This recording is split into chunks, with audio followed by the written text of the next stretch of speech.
नमस्कार मित्रों, चंद्रकांता आध्यात्मिक यूट्यूब चैनल पर आपका हार्दिक अभिनंदन, स्वागत। आजकल मैं एक स्टूडेंट को चक्रवर्ती राजगोपालाचार्य जी के द्वारा लिखित संक्षिप्त महाभारत की कथा पढ़ा रहा हूँ, उसको समझा रहा हूँ और उसका एक वेदांत सम्मत विश्लेषण जो इसके स्कूल वाले इसको कभी नहीं बताएंगे, वो भी मैं इसको बताऊंगा, जो इस कक्षा 7 में पढ़ने वाले, क्लास 7 में पढ़ने वाले स्टूडेंट के लिए बड़ा लाभकारी होगा। वेदांत सम्मत एनालिसिस का मतलब है सनातन के बारे में सही जानकारी होना, धर्म के बारे में सही जानकारी होना और जो इसकी पुस्तक में लिखा गया है उसका एनालाइज करके इसको जो एक खुद के बारे में पता लगेगा कि मैं किस लेवल पे खड़ा हूँ, मेरी क्या एफ़र्ट हैं और मैं क्या कर सकता हूँ, उसकी जानकारी भी इसको मैं इसकी किताब के आज चैप्टर नंबर 2 जिसका नाम है देवव्रत और चैप्टर नंबर 3 देवव्रत किस प्रकार फिर भीष्म पितामह बने, वो आज इसकी किताब से, इसकी बुक से पहले जो श्री राजगोपालाचार्य जी अर्थात चक्रवर्ती राजगोपालाचार्य जी ने जो महाभारत की कथा लिखी उसका चैप्टर नंबर 2 जो इसको कोर्स में लगा हुआ है इसके, वह पढ़ते हैं और फिर उसके बाद इस चैप्टर का और चैप्टर नंबर 3 का एनालाइज करके मैं इसको बताऊंगा। आइए देखते हैं साहब चक्रवर्ती राजगोपालाचार्य जी क्या लिखते हैं। देखो बेटा, चैप्टर नंबर 2 देवव्रत। गंगा एक सुंदर युवती का रूप धारण करके नदी के तट पर खड़ी थी। उनके सौंदर्य और नव यौवन ने राजा शांतनु को मोह लिया था। राजा शांतनु समझ गए, कल बताया था मैंने, चक्रवर्ती सम्राट हस्तिनापुर के सबसे पहले। गंगा बोली, राजन आपकी पत्नी होना मुझे स्वीकार है, पर इससे पहले आपको मेरी शर्तें माननी होंगी। क्या आप मानेंगे? राजा ने कहा, अवश्य। राजा शांतनु ने गंगा की सारी शर्तें मान ली और वचन दिया कि वह उनका पूर्ण रूप से पालन करेंगे। समय पाकर गंगा से शांतनु के कई तेजस्वी पुत्र हुए, परंतु गंगा ने उनको सबको जो है नदी की धारा में बहा दिया और फिर वह हंसती मुस्कुराती राजा शांतनु के महल में आ जाती। अज्ञात सुंदरी के इस व्यवहार से राजा शांतनु चकित रह गए। उनके आश्चर्य और शोभ मतलब क्रोध और एक तरह का भय और क्रोध को जो मिलकर बनता है उसको शोभ कहते हैं। शोभ का पारावार न रहता। शांतनु चूँकि वचन दे चुके थे, इस कारण मन महसूस कर रह जाते थे। 7 बच्चों को गंगा ने इसी भांति नदी में की धारा में बहा दिया। 8वां बच्चा पैदा हुआ। गंगा उसे भी लेकर नदी की तरफ जाने लगी तो शांतनु से रह न गया। बोले, माँ होकर अपने नादान बच्चों को अकारण ही क्यों मार दिया करती हो? यह घृणित व्यवहार तुम्हें शोभा नहीं देता। राजा की बात सुनकर गंगा मन ही मन मुस्कुराई, परंतु क्रोध का अभिनय करती हुई बोली, राजन क्या आप अपना वचन भूल गए हैं? मालूम होता है कि आपको पुत्र से ही मतलब है, मुझसे नहीं। आपको मेरी क्या परवाह है? ठीक है, पर शर्त के अनुसार मैं अब नहीं ठहर सकती। हाँ, आपके इस पुत्र को मैं नदी में नहीं फेंकूंगी।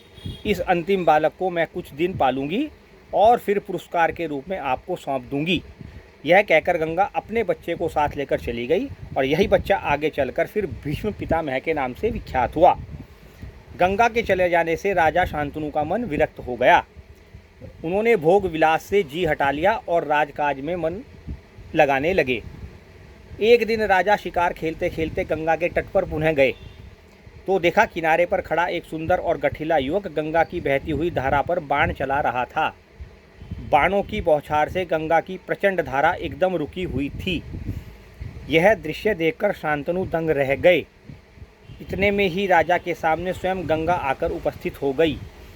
गंगा ने युवक को अपने पास बुलाया और राजा से बोली, राजन पहचाना मुझे और इस युवक को? यही आपका और मेरा 8वां पुत्र देवव्रत है। महर्षि वशिष्ठ ने इसे शिक्षा प्रदान की है। शास्त्र ज्ञान में शुक्राचार्य और रण कौशल में भगवान परशुराम ही इसका मुकाबला कर सकते हैं। यह जितना कुशल योद्धा है उतना ही चतुर राजनीतिज्ञ भी है। राजनीति का मतलब पॉलिटिशियन भी है। आपका पुत्र मैं आपको सौंप रही हूँ, अब इसे ले जाइए अपने साथ। गंगा ने देवव्रत का माथा चूमा और आशीर्वाद देकर उसे उसके पिता शांतनु के साथ महल में भेज दिया। भीष्म प्रतिज्ञा क्यों हुई, चैप्टर नंबर 3 इसी के साथ जुड़ा हुआ है, इसलिए इसको भी पढ़ना जरूरी है साथ साथ बेटे।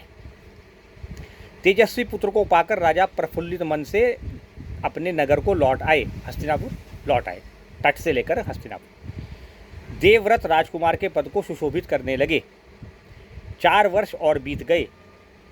एक दिन राजा शांतनु यमुना तट की ओर घूमने गए। गंगा की तट की तरफ नहीं, अब की बार कहाँ गए, अपोजिट यमुना तट पर। तो वहाँ अप्सरा सी सुंदर एक तरुणी खड़ी दिखाई दी। तरुणी का नाम सत्यवती था। एक बहुत सुंदर लड़की दिखाई दी जिसका नाम सत्यवती था। गंगा के वियोग के कारण राजा के मन में जो विराग छाया हुआ था वह इस तरुणी को यानी इस लड़की को देखते ही भाग गया, विलीन हो गया।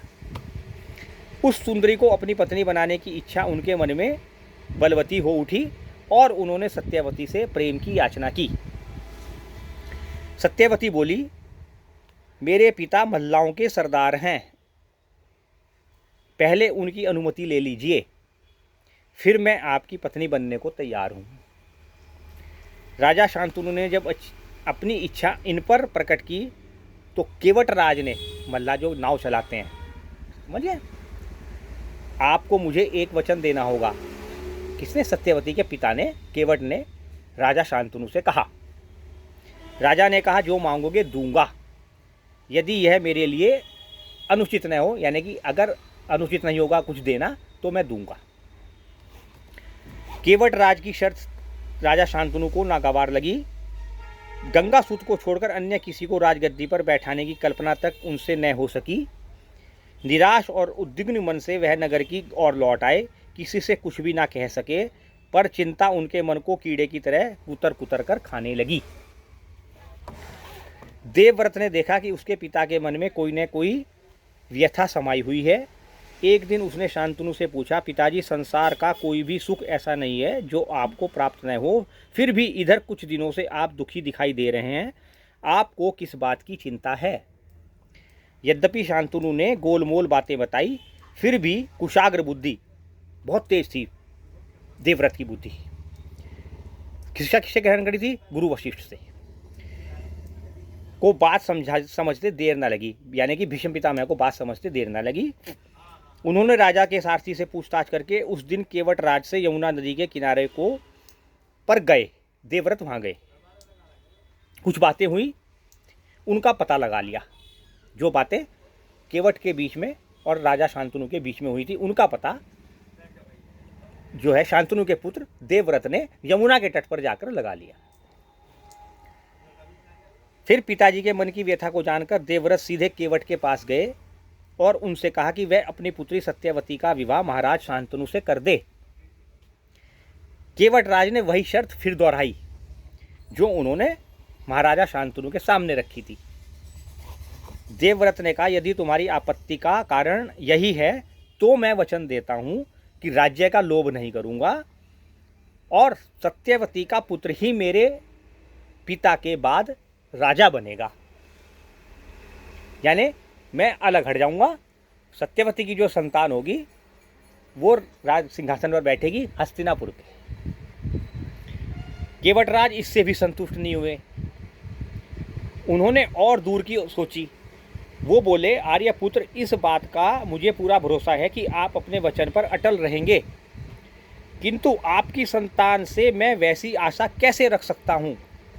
आप जैसे वीर का पुत्र भी तो बहुत वीर ही होगा। बहुत संभव है कि वह मेरे नाती से राज्य छीनने का प्रयत्न करे, और इसके लिए आपके पास क्या उत्तर है? केवट ने फिर से वही बात दोहराई कि चलो ये तो बात मान ली आपने कि सत्यवती के पुत्र को हस्तिनापुर का सिंहासन दे देंगे, लेकिन आपने विवाह कर लिया, आपका पुत्र हुआ और वो आपके जैसा बलिष्ठ और महान निकल गया और उसने सिंहासन छीन लिया, फिर क्या होगा? ठीक समझ गया ना? ऐसे फिर केवट राज के का प्रश्न बड़ा अप्रत्याशित था। देवव्रत को इसकी उम्मीद नहीं थी केवट ऐसा बोलेगा। उन्हें संतुष्ट करने का यही अर्थ हो सकता था कि देवव्रत अपने भविष्य का भी बलिदान कर दे, और ऐसा ही उसने किया। किंतु पितृ भक्त देवव्रत इससे जरा भी विचलित नहीं हुए, उसने सेल्फ कंट्रोल कर लिया। आत्मज्ञान था ना, आत्मबल और आत्मज्ञान दो चीजें दोनों थी गुरु वशिष्ठ की देन देवव्रत को, तो वो गुरुकुल में पढ़े थे, तो दोनों चीज उनके पास थी। गंभीर स्वर में उन्होंने यह कहा, मैं जीवन भर विवाह ही नहीं करूंगा। देवव्रत ने केवटराज को कहा, मेरे संतान ही नहीं होगी, अब तो तुम संतुष्ट हो। तो इस प्रकार किसी को इस बात की आशा नहीं थी कि तरुण मतलब जवान देवव्रत ऐसी कठोर प्रतिज्ञा करेंगे बिना किसी को बताए। देवव्रत ने भयंकर प्रतिज्ञा तो कर ली, इसलिए इस दिन से उनका नाम ही भीष्म पड़ गया। भयंकर प्रतिज्ञा का मतलब था भीषण प्रतिज्ञा, तो भीषण से शब्द बन गया भीष्म प्रतिज्ञा। उस दिन से उसका नाम पड़ गया भीष्म। केवटराज ने आनंद के साथ, सानंद मतलब आनंद के साथ, अपनी पुत्री सत्यवती का विवाह महाराजा शांतनु के साथ कर दिया और देवव्रत के साथ विदा कर दिया, और तत्पश्चात सत्यवती का शांतनु से विवाह हो गया। इन्हीं सत्यवती से शांतनु के दो पुत्र हुए, जो अध्याय 1 में बेटे तुम्हें बताया था, जिसमें से पहले का नाम था चित्रांगद और दूसरे का विचित्रवीर्य। आ क्या समझ में? चैप्टर नंबर 1 का स्टार्टिंग कहाँ से हुई, और स्टार्टिंग के बाद नंबर 2 पे देवव्रत भीष्म पितामह कैसे बने। समझ में आ गई इतनी बात? तो शांतनु के देहावसान मतलब डेथ के बाद, after the till death and Shantanu, सिंहासन पे बैठा बड़ा पुत्र चित्रांगद, और जब लड़ाई छिड़ी दूसरे देश को जीतने की, तो चित्रांगद भी मारा गया। ठीक, चित्रांगद के मारे जाने पर सिंहासन पर कौन बैठा हस्तिनापुर के? विचित्रवीर्य। वो नंबर 2 वाले अध्याय चैप्टर नंबर 1 के शांतनु से चित्रांगद और विचित्रवीर्य। चित्रांगद के मारे जाने पर विचित्रवीर्य सिंहासन पर। ठीक, चक्रवर्ती है ना इस समय वहाँ पे, और फिर भी लड़ाइयाँ चलती रहती है। विचित्रवीर्य की शादी हुई, विवाह हुआ, तो उसकी 2 रानियाँ थी। 2 रानियों में एक का नाम था अंबिका और दूसरे का अंबालिका। विवाह उसका 3 से होना था, अंबा, अंबिका और अंबालिका। अब अंबा की कहानी आगे आएगी, क्या हुआ था। तो 2 थी उसके, एक का नाम अंबा और दूसरी का अंबालिका। अंबिका से पुत्र हुआ धृतराष्ट्र बड़े वाला, और अंबालिका से पुत्र हुआ पांडु छोटे वाला। धृतराष्ट्र के पुत्र कौरव कहलाए और पांडु के पांडव। भीष्म को महात्मा की उपाधि दी गई, महात्मा बन गए, महात्मा भीष्म हो गए, क्योंकि उन्होंने आजीवन विवाह न करने का भीष्म प्रतिज्ञा कर ली। अब शांतनु के बाद से महाभारत के युद्ध का अंत होने तक शांतनु देवव्रत के यानी कि भीष्म के पिता, हस्तिनापुर के चक्रवर्ती सम्राट, वहां से शुरू होकर के और अंतिम चरण तक, जब तक सारे कौरव मारे नहीं गए, युद्ध नहीं हो गया महाभारत का, तब तक भीष्म पितामह ने हस्तिनापुर के सिंहासन के, राज सिंहासन के प्रति वफादारी की प्रतिज्ञा करी। तो इसलिए फिर से उसका नाम भीष्म पितामह पड़ गया। किसके प्रति? सिंहासन के। अब इसका एनालिसिस करके बताता हूँ, और इसके बाद मैं तेरे को पिटक्कल बताऊंगा अंबा और भीष्म कि ये अंबिका और अंबालिका कैसे दोनों विचित्रवीर्य की रानी कैसे बनी, और अंबा क्यों नहीं बन सकी। 3 थी ना, वो कहानी कल बताऊंगा। पहले इसका एनालिसिस करते हैं, और इसका एनालिसिस मैं तेरे को समझाता हूँ क्या हुआ। वैसे तो समझ में आ गया, लेकिन इसने भी वही चार्ट बनाया जो मैंने कल तेरे को बना के समझाया था, वो उन्होंने भी बना रखा था। ये चार्ट बना रखा है, देखो बेटा, सब देखो इसको ध्यान से। ये चार्ट जो खींचा गया है, ये चक्रवर्ती राजगोपालाचार्य जी ने अपने जो संपूर्ण महाभारत लिखी उससे लिया गया है। और ये मैं इसको समझा रहा हूँ बच्चे को। शांतनु सबसे पहले हस्तिनापुर के सम्राट, पहली पत्नी गंगा, जिनसे हुए भीष्म पितामह, जिनका नाम पुराना नाम देवव्रत। देवव्रत की प्रतिज्ञा करने के बाद देवव्रत का नाम क्या हुआ? भीष्म। किस चीज की प्रतिज्ञा करी? आजीवन विवाह न करने की। ठीक। दूसरे, जब यह प्रतिज्ञा कर ली तो शांतनु का विवाह किससे हुआ? सत्यवती से। सत्यवती केवटराज मल्ला की पुत्री। उसके दो पुत्र हुए, बड़े वाले चित्रांगद, छोटे वाले विचित्रवीर्य। चित्रांगद का विवाह नहीं हुआ, वो युद्ध में पहले मारा गए। विचित्रवीर्य ने जहाँ चित्रांगद मारे गए उस जगह को जीत लिया और वहाँ से क्या हुआ? विवाह किया दो रानियों से। किसके दम पर? भीष्म पितामह के दम पर। ये अब चैप्टर नंबर 3 में आएगा, है ना। अभी चैप्टर नंबर 3 भी अभी साथ साथ चलाएंगे।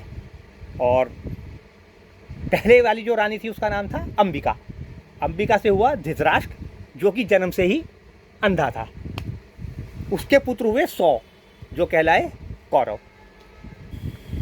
दूसरी पत्नी का नाम था अंबालिका, उससे पुत्र हुआ पांडु।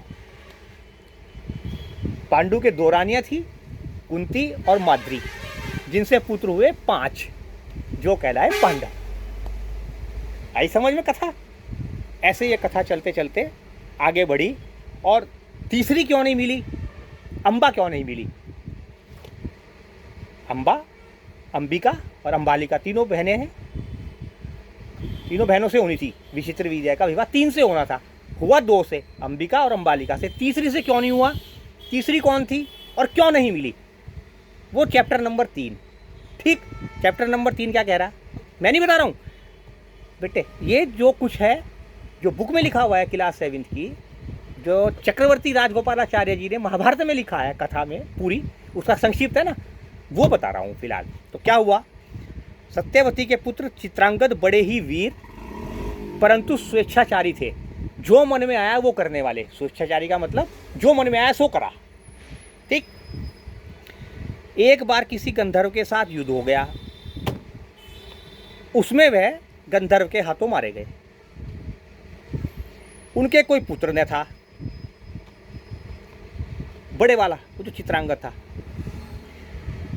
इसलिए उनके छोटे भाई विचित्रवीर्य हस्तिनापुर की राजगद्दी पर बैठाए गए।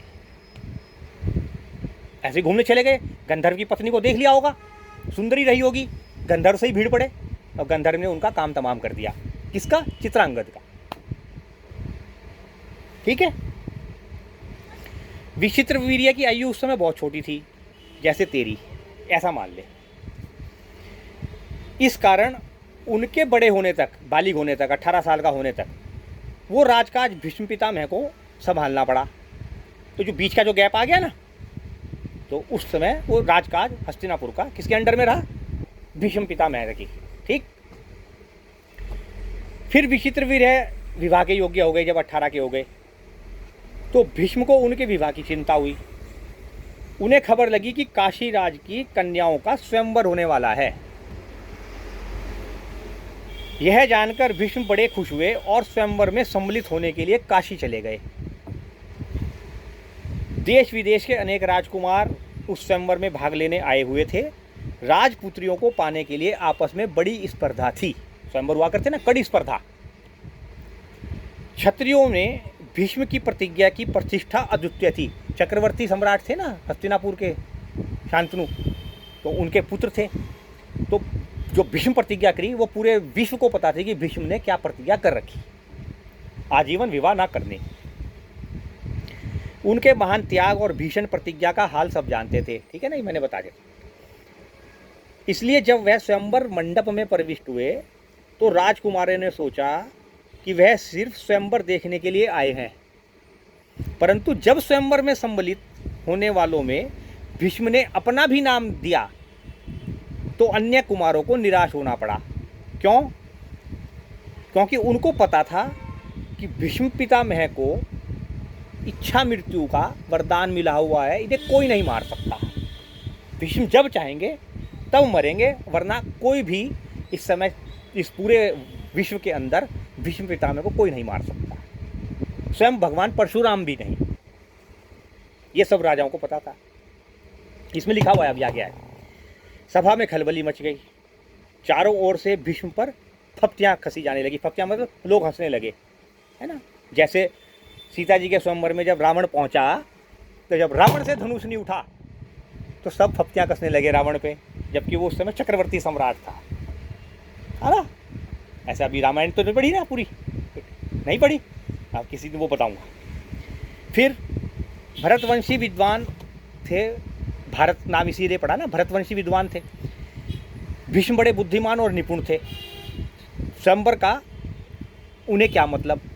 लोगों ने उनसे पूछा कि आप बड़े विद्वान हैं, आप बड़े बुद्धिमान हैं, आपका इस स्वयंवर से क्या लेना देना? आपके प्रण का क्या हुआ?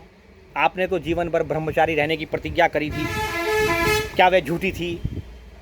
इस भांति सब राजकुमारों ने वहाँ स्वयंवर में भीष्म पितामह की, यानी कि भीष्म की जमकर फप्तियाँ और धज्जियाँ उड़ाई उनकी बातों की, ठीक है जी।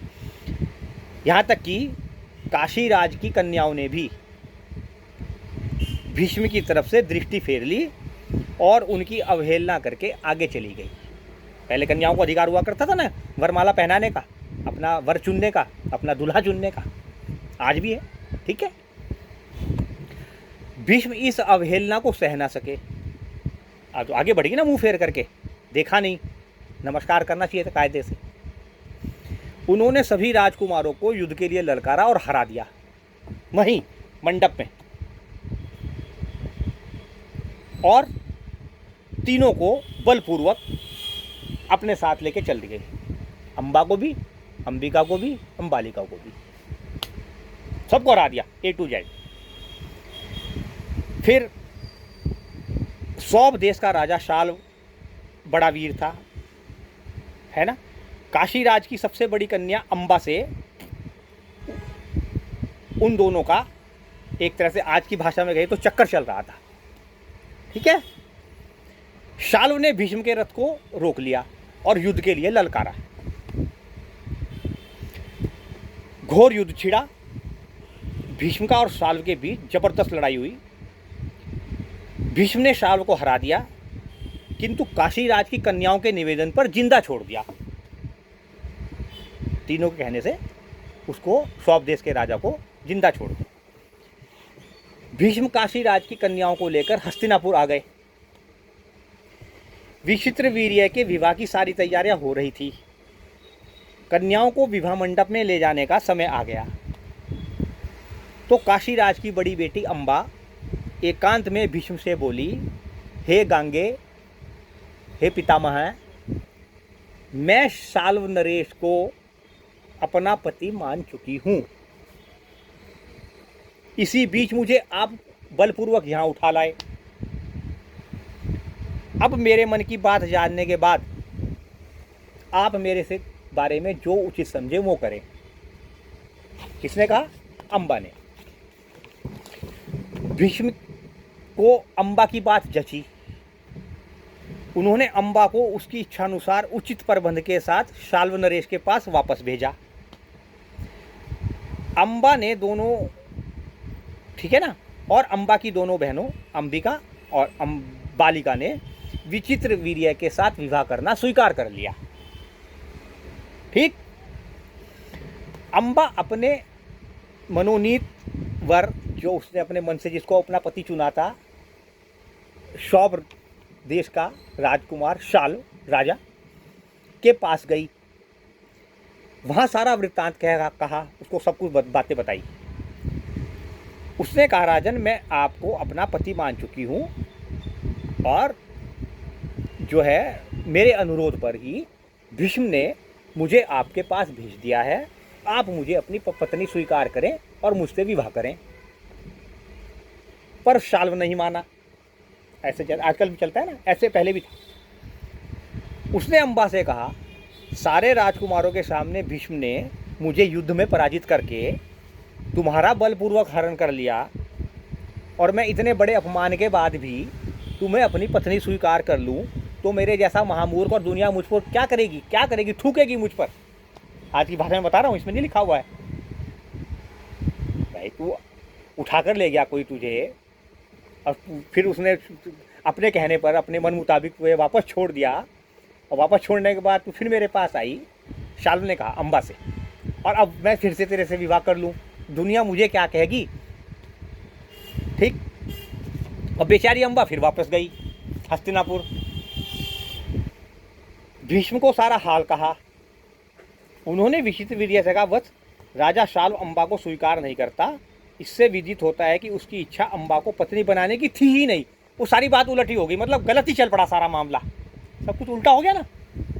क्या सोच के वो वहाँ गई थी, फिर क्या सोच के वापस आई, और यहाँ भीष्म पितामह ने फिर क्या सोच लिया, है ना। अभी एनालिसिस करेंगे।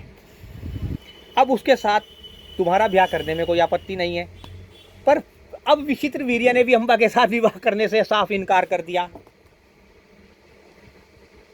ठीक। अब बेचारी अम्बा, सबसे बड़ी पुत्री काशीराज की, ना इधर की रही ना उधर की रही। ना तो सौंप देश का राजा शाल्व से उसका विवाह हुआ, और अब ना हस्तिनापुर जो चक्रवर्ती सम्राट विचित्रवीर्य जिसका मालिक, उसके साथ विवाह हो रहा उसका। किसके कारण? देवव्रत के कारण। किसके कारण? भीष्म के कारण। तो इसलिए यहाँ से कहानी महाभारत स्टार्ट होती है। इसलिए पूरी महाभारत के लिए ये वो पहला प्रकरण है जो पूरी महाभारत कराने के लिए जिम्मेदार है, और इसका एकमात्र जिम्मेदारी अगर किसी के ऊपर है तो उसका नाम है भीष्म पितामह। आई समझ में क्यों है? कल मैंने बताया था ना भीष्म पितामह क्यों जिम्मेदार है। ये वो पहला प्रकरण है, एनालिसिस भी साथ साथ कर रहे हैं हम। ये वो पहला प्रकरण है जो इस बात का द्योतक है, जो यह बताता है कि भीष्म पितामह ही क्यों जिम्मेदार हैं पूरी महाभारत के लिए। आई समझ में? लगभग आ गई पूरी इतने यहाँ तक।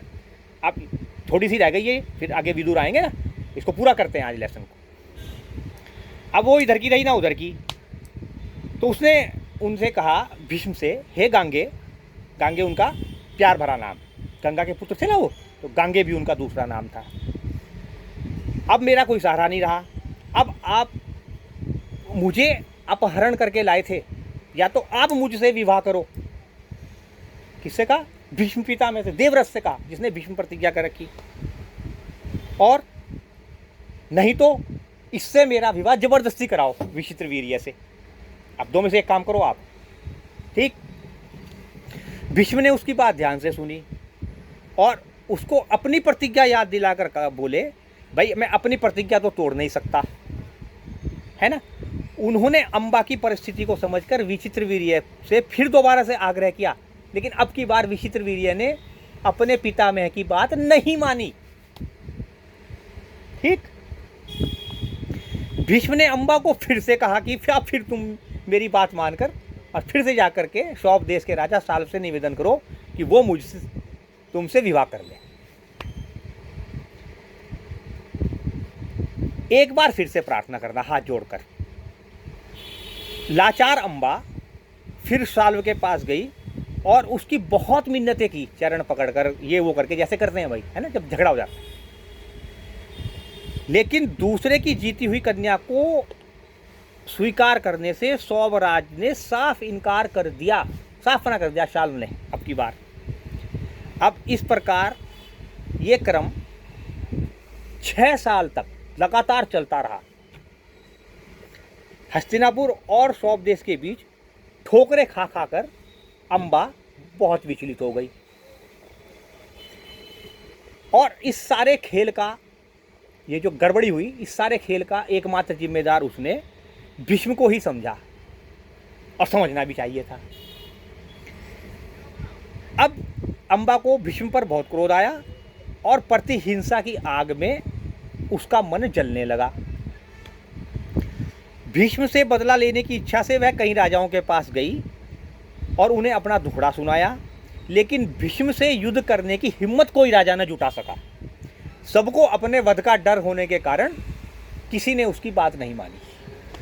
अंबा की राजा लोग इतने डरा करते थे। तब निराश होकर अंबा ने तपस्वी ब्राह्मणों की शरण ली जंगल में। ब्राह्मणों ने, उन तपस्वियों ने अंबा से कहा कि बेटे तुम भगवान परशुराम के पास जाओ, शस्त्र विद्या उन्होंने ही देवव्रत भीष्म को सिखाई थी और वही तुम्हारी हेल्प करेंगे, वही तुम्हारी सहायता करेंगे, तुम्हारी सुनेंगे। ऋषियों के पास जाकर और उनकी बातों को ग्रहण करके अंबा भगवान परशुराम के पास पहुंच गई। भगवान परशुराम का हृदय पिघल गया अंबा की बातें सुनकर। उन्होंने उसकी प्रार्थना स्वीकार कर ली और देवव्रत से युद्ध करने के लिए तैयार हो गए। देवव्रत और भीष्म के बीच भयंकर युद्ध हुआ जो महीनों चलता रहा और कोई फैसला ना हो सका, क्योंकि एक तरफ गुरु थे और दूसरी तरफ शिष्य। अंत में अपना सबसे महंगे वाला उस जमाने का जो भी उनका अस्त्र होगा वो प्रसन्न होकर परशुराम ने भीष्म को दे दिया। ठीक, और युद्ध को समाप्त कर दिया। और वो अंबा से बोले कि बेटिया अब तो इसका फैसला कुरुक्षेत्र के मैदान में ही होगा। अंबा ने उनसे पूछा परशुराम से कि महाराज वो दिन कब आएगा? उन्होंने कहा इसके लिए प्रतीक्षा करनी पड़ेगी भगवान श्री कृष्ण के हस्तिनापुर से वापस लौटकर जाने तक। तो उसने कहा तब तक अंबा एक राजा के यहाँ गई और वहाँ उसने दूसरा रूप धारण कर लिया। फिर वो शिखंडी के नाम से प्रसिद्ध हुई और शिखंडी कहलाई। ये क्या कथा है महाभारत की, ये आगे आएगी चैप्टर्स में, तब बताऊंगा। लेकिन फिलहाल आज के लिए इतना काफ़ी है। अब समझ में आई देवव्रत भीष्म पितामह कैसे हुए, विचित्र वीर्य के 3 रानियाँ होनी थी, 2 क्यों हुई, अंबा क्यों नहीं बन सकी, अंबा कौन थी, ये सब बातें समझ में आ गई। ये एनालिसिस है। अब एक बार दोबारा से इसको देखेंगे इन तीनों चैप्टरों को और इसके क्वेश्चन आंसर बेटे तुम पूछो मेरे से और इसको लर्न करो, ठीक है।